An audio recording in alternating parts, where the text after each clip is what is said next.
Our next speaker, we went from 33 years to 2 years plus to 39 years.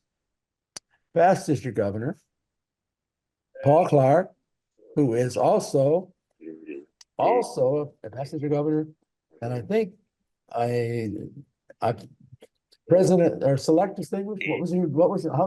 Select distinguished district governor and a presidential citation winner. So congratulations on that. Come on up, Paul Clark.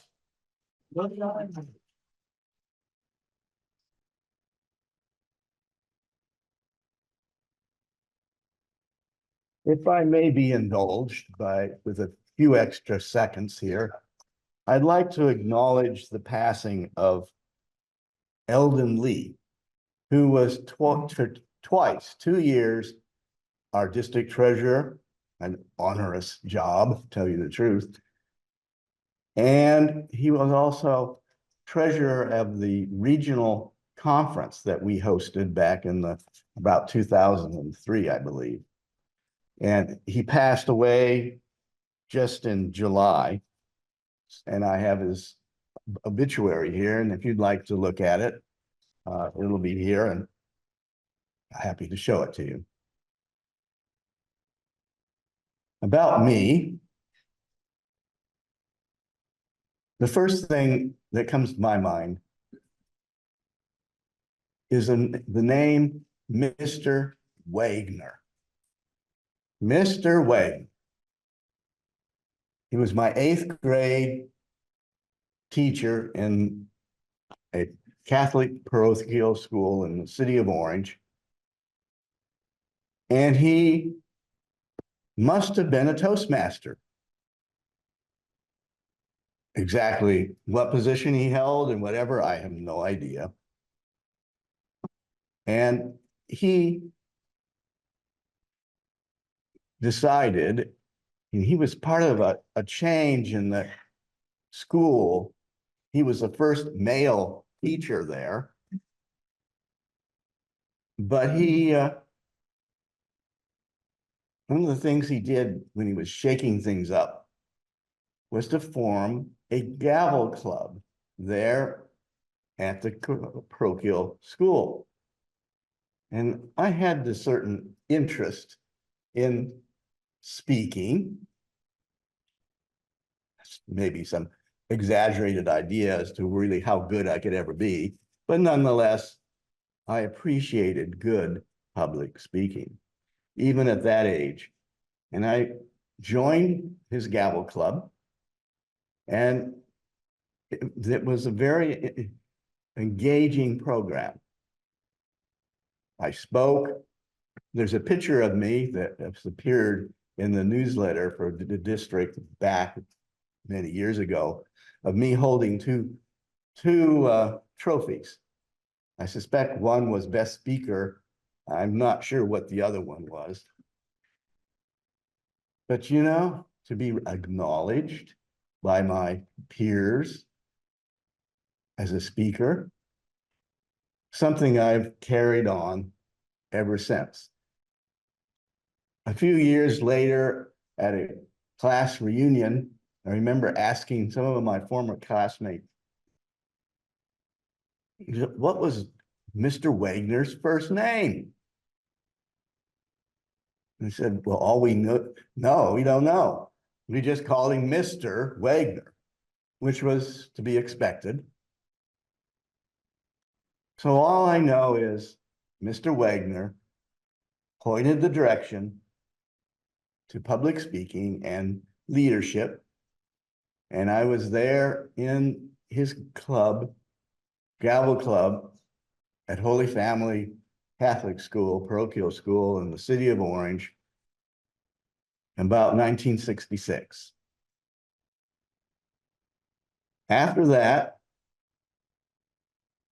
I went on to college, went on to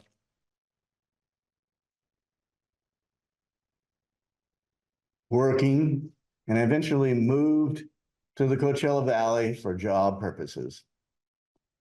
And I realized, gee, I need to really, after a few years there, I realized I need to join something in the community here, get out and meet some people. So I looked in the local paper, the Indio Daily News, which no longer exists, one of those little newspapers that went by the wayside. And so I noticed, oh, it meets in the morning. That didn't bother me too much. 6:30 in the morning at a Denny's restaurant. I could get coffee and breakfast as part of the club meeting. And so I went down there and joined it.